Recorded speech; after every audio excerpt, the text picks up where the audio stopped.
Let's talk about the obsession of being thin. I'm gonna give a couple, just two quick tips, two quick strategies on how to fight back against those thin thoughts, and I'll provide context at the beginning of the video. If you find this video useful, give it a thumbs up. If you have a comment, leave it down below. I'll get back to you as soon as I can. Love to hear your thoughts on this. And I'm Jared. Um, let's just dive in. So, thin thoughts. The context is seeing that we live in this society that is filled with healthism, where it's all your responsibility to manage your health, and this bar of health with the body image is impossibly high. We see these glorified models that have been computer edited to be unattainably beautiful and all this other stuff.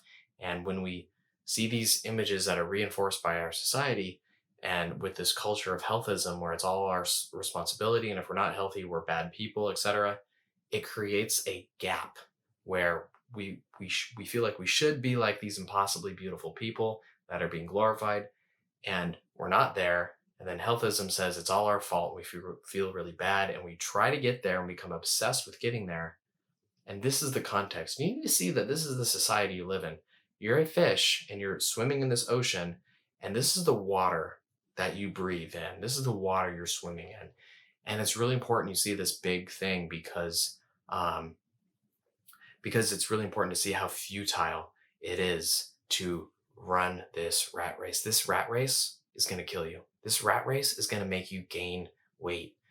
There's so many people who said, "Oh my gosh, like as a high school or college or whatever, like I thought I was fat, and so I started dieting and manipulating my body and trying to reach this over here, and now I'm way bigger, and I'm feeling, my relationship with food is distorted, and it's not a path you want to go on." All right, so it's really important that you see like that context, and within that context, if you kind of get the water that you're swimming in, then it becomes easier to say, hey, these thoughts that I'm having, I got to catch them and I got to fight back against them. And so that first tip is to catch those thoughts.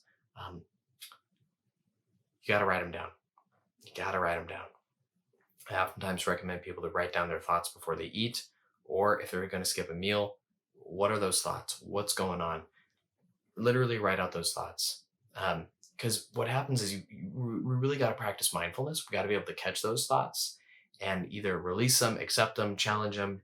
We got to do something with those thoughts. We got to be aware of those thoughts. And once we can kind of be aware of those thoughts, when we have some wisdom and mindfulness and insight about those thoughts and how those thoughts are telling us we're not enough, how, et cetera, we got to do this, we got to do that, we can change our relationship to them. We can challenge them. We can fight back. We can accept. We can practice changing our relationship to our thoughts.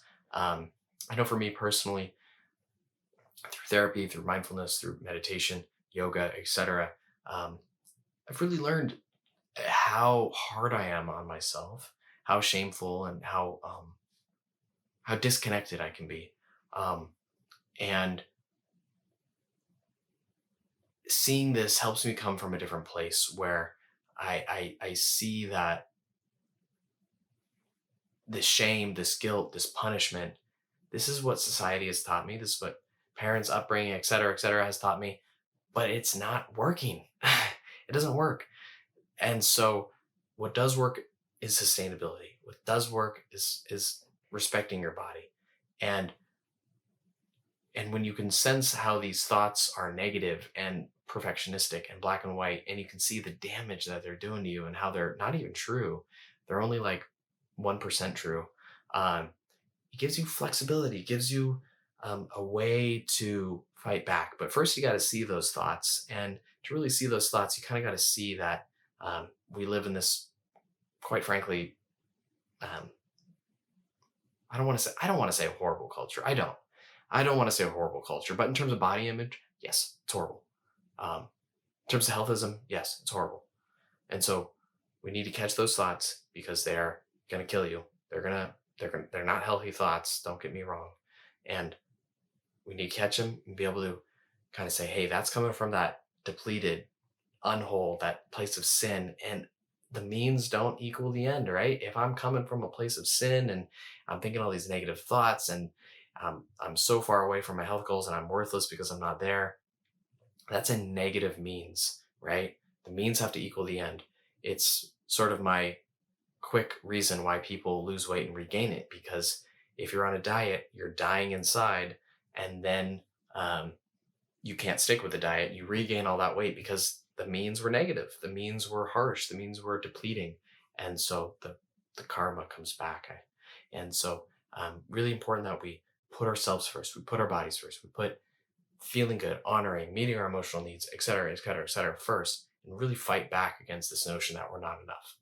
So, hope you enjoyed the video. Leave a comment with your questions or anything that comes up for you. Love to hear from you. Leave a like and subscribe if you haven't already.